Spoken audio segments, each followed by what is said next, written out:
how on earth are we traveling with 2 math with competence levels plus all the manipulatives every week? I'm going to show you. Hi, my name is Jocelyn, and I am a first-time homeschooling mom to a 4-year-old and 5-year-old kindergartner and first grader. And in today's video, we are going to be going over what we have in our Math with Competence Level K and Math with Competence Level 1 manipulative kits. This here is the box that we're going with. If you don't know, I'm substitute teaching right now, so we are actually going with our pinwheels and Math with Competence every week. So I take the box on a Monday, and then we leave on a Friday. I bring it home with me to kind of update for the next week. So I'm gonna turn the camera around and point you inside the box and show you how I organize and use our manipulatives. So let me turn you around. Right on top, we have our Math with Competence manipulatives. Right here, we have my planner. We've got some pinwheel stuff, our pinwheel reader's kit binder, our pencil kits. We've got some Math Competence stuff here, Math Competence stuff here, and then on the bottom we have our Math with Competence books. That is inside of our box. Our first thing here, we have our binder. Anything that I didn't laminate in page protectors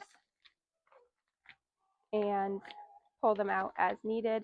And then behind those, I have 4x6 photo sheets that I put index cards that we made. And to be honest, we really don't use these that often because when we play card games, they say to use these index cards, but I use just regular playing cards. So that is what we have. That is what we have for the binder. And then another thing we have in here for math is our orange folder, which has all of our laminated sheets. So I have a 100 chart, one of the games that we've been playing. We have our 10 frame, our double 10 frame, and then our part total map. I did not laminate this, but I might. So that's why it's out of the binder. All right.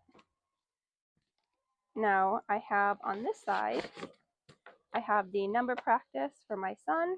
The Math with Competence Level 1 does have a black line master that gives you numbers, but I like how in Level K they have you do either 0 through 5, 6 through 10, 2, 4, 6, 8, 10, 1, 3, 5, 7, 9. So I just pretty much copied that concept from Level K and made my own sheet on Canva, and I have it in one of these dry erase folder pockets.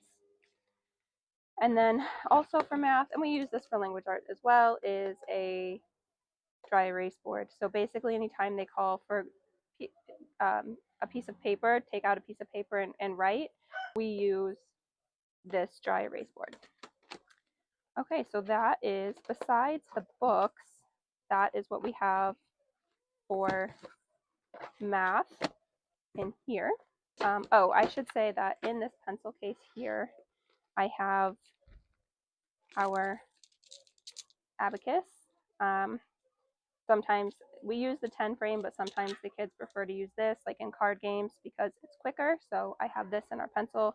Then I have all our dry erase markers and pencils and crayons and things like that also.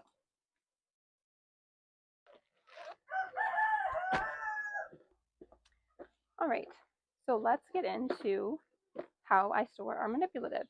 I bought these containers at Target, and it came in a 2-pack, I want to say for like $3. So each container comes with 4 squares, 1 rectangle, and 1 square. So I reconfigured it, and I took out 2 of the squares and put one of the rectangles over this one, and then I put our 2 decks of cards in the middle here. I store our dollars in this little Ziploc here, and it fits right on top. I do have some unnecessary doubles in here, and that is I have 3 sets of counters, depending on what we need. The curriculum calls for two sided counters with two different colors. So I have these, but to be honest, like we hardly use these. We have these little wood pieces that I got from one of the Home Depot build sets. It was like a tic-tac-toe week, and they have different colors, pumpkins. So we will use those, and these actually fit on the 10 frame perfectly. These are a little bit big for the 10 frame.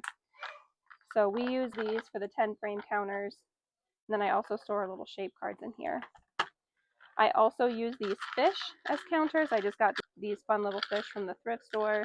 And when we need little toys or little counters that doesn't matter about size or color, we use these. It's just something fun and different for the kids. Oops. So I have our die in one. So we've got 3 die here, and then we have this little die just for fun, for when we need a little die. Kids think it's funny that it's so small, so sometimes we'll use this. And then I have actually 2 sets of shapes. These are magnetic. These fit, these hold to the dry erase board. So if we're doing something with shapes, these are just easier on the dry erase board, but you don't need them. They're not called for in the curriculum. Okay. And then I have the ones they actually called for, which are these. They do have the shapes in the back of the book, but these are just little wooden pieces. So again, I've doubled up on the shapes. I've tripled up on the counters. And then I have our coins in each of these. So, and then again, cash dollars, which are not real.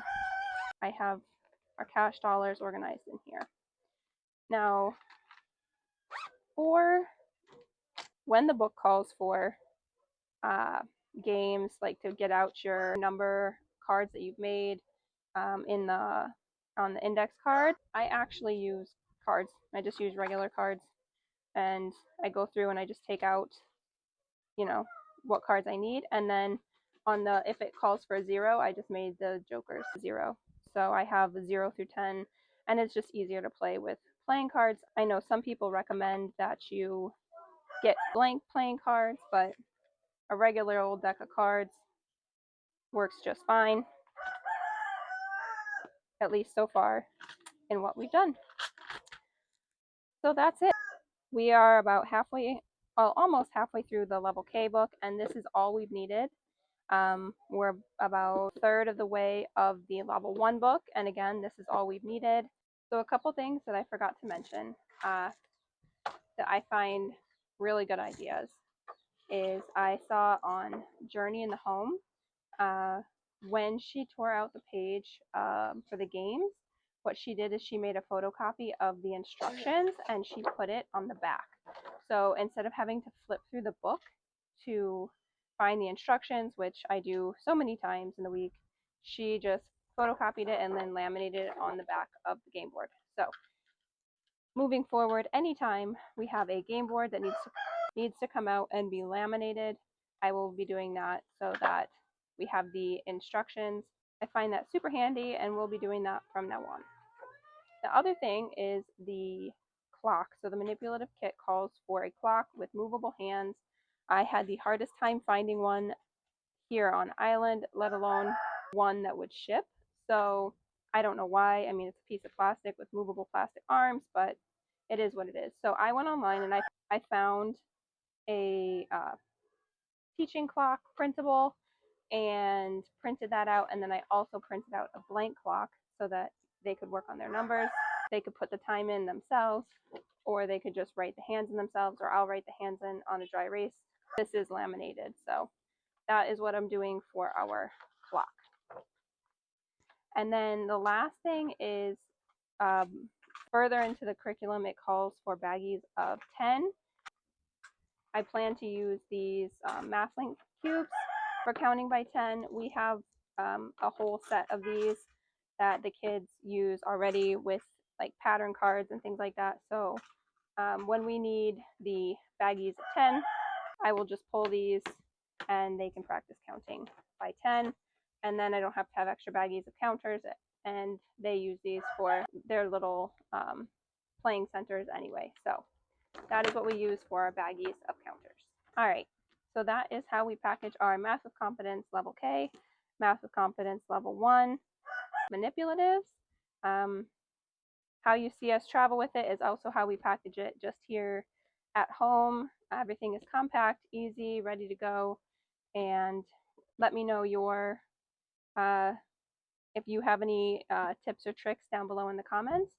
Anything that I have used or showed you today, I'll also link down in the comments. And thank you guys for watching, and I will see you in the next video. Bye!